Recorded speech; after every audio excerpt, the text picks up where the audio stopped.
No tricolor, a dúvida fica entre 3 zagueiros ou o quarteto mágico com o Luciano em campo, no choque rei. Noite decisiva entre Palmeiras e São Paulo. O tricolor quer encerrar um tabu de 5 jogos sem vencer o rival. O São Paulo chega com o status de quem vem de 2 vitórias seguidas e parece ter encontrado a formação ideal após a fase de grupos do Campeonato Estadual. O técnico Luiz Ubeldia deve manter a mesma escalação que garantiu classificação à fase semifinal do Campeonato Paulista. Rafael, Ferrarese, Arboleda e Alan Franco. Esquema com 3 zagueiros. Cédric Soares, Marcos Antônio, Alisson e Enzo Dias. Oscar, Lucas Moura e Caleri. Formação que colocaria Luciano outra vez no banco de reservas. A última vez, aliás, que o quarteto ofensivo com ele, Lucas, Caleri e Oscar iniciou junto foi contra a Ponte Preta, na penúltima rodada da fase de grupos. Derrota por 2-1. O São Paulo luta contra o adversário e as estatísticas, porque não vence o Palmeiras há 1 ano, 5 jogos. Ainda tem um retrospecto ruim na Casa Alviverde, de 13 derrotas contra 4 vitórias. Em compensação, ostenta uma vantagem enorme em séries mata-mata. 17 vezes se deu bem em 22 oportunidades. Eu já conheço essa rivalidade faz tempo e realmente nos últimos anos eu mesmo de longe acompanhei sim os jogos decisivos. Palmeiras e São Paulo sempre enfrentavam no mata-mata e a gente sabe como que é esse jogo. É um jogo que é difícil, é um jogo que é muito equilibrado, independente de onde seja, se é no estádio do Palmeiras, se é no estádio de São Paulo, aonde acontece o jogo é muito equilibrado, então a gente está preparado para isso. Tabu, história, tradição, técnicos intensos. São Paulo vai com 3 zagueiros, o Oscar vai jogar, é isso? Deve jogar, né? As novidades estão pro lado do Palmeiras, como disse o Danilo, né? O São Paulo repita o time que ganhou do Novo Horizontino, com um sistema 3 zagueiros, Oscar e Lucas jogando de início dessa vez no sintético do Allianz, em princípio é isso, e acho que a expectativa de fato é de um jogo como eles fazem normalmente, quando o São Paulo está focado, concentrado e inteiro, um jogo equilibrado, né? A questão do mando acho que faz toda a diferença. Eu acho que esse favoritismo dos colegas do UOL, se o jogo fosse no Morumbi, seria diluído, porque o Palmeiras não costuma ir bem no Morumbi. Mas é no campo do Palmeiras, um jogo único, né? Então é uma questão que era mais ou menos a distinção entre o Corinthians e o Santos, né? E diferentemente do Corinthians, o Palmeiras larga já mais inteiro, sem sequelas durante a semana, completamente animado, né, mobilizado e reforçado tecnicamente. Mas acho que o São Paulo tem condição de fazer um jogo parelho, mesmo com o visitante, né? E hoje completa exatos 1 mês que o Rian Francisco não entra em campo, né? Ele foi artilheiro da Copinha, 10 gols em 8 jogos, uma assistência. Com a camisa do São Paulo tem, mais de 100 gols já, desde que chegou ao Tricolor há 2 anos atrás. E esperava-se muito dele pós-Copinha no time principal, principalmente no Campeonato Paulista. Contudo, ele mal jogou, né? Foram 4 jogos, 99 minutos em campo e 1 gol marcado. Sua última partida foi contra a Inter de Limeira, saindo do banco de reservas lá em Brasília.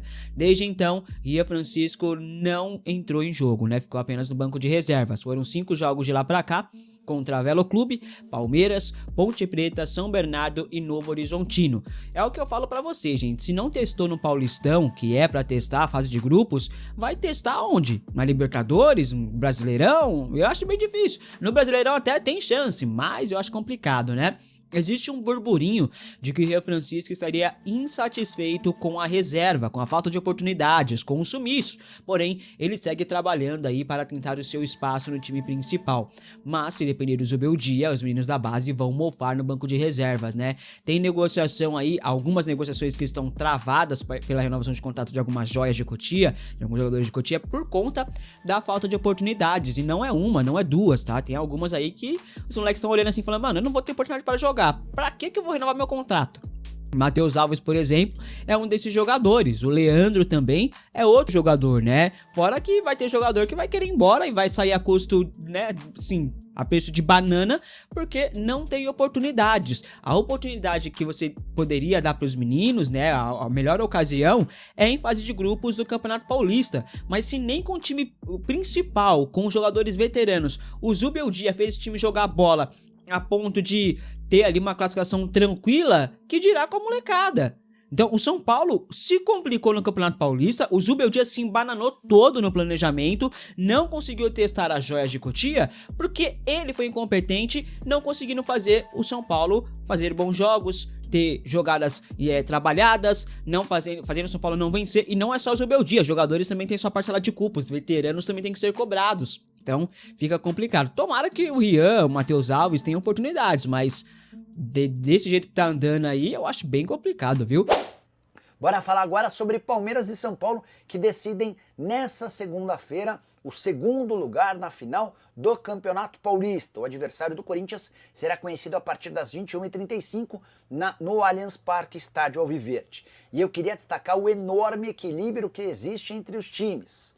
Palmeiras e São Paulo divergem em relação aos históricos de confronto. Isso porque o Palmeiras se utiliza de jogos do torneio início, que tinham apenas 20 minutos, enquanto o São Paulo não considera esses jogos. De qualquer forma, nos dois casos a diferença é mínima.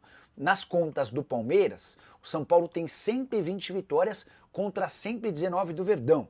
Já nas contas do São Paulo, o Palmeiras tem 117 vitórias contra 116 do Tricolor, ou seja, eles estão separados por apenas uma vitória e a gente pode ter uma igualdade a partir do clássico dessa noite.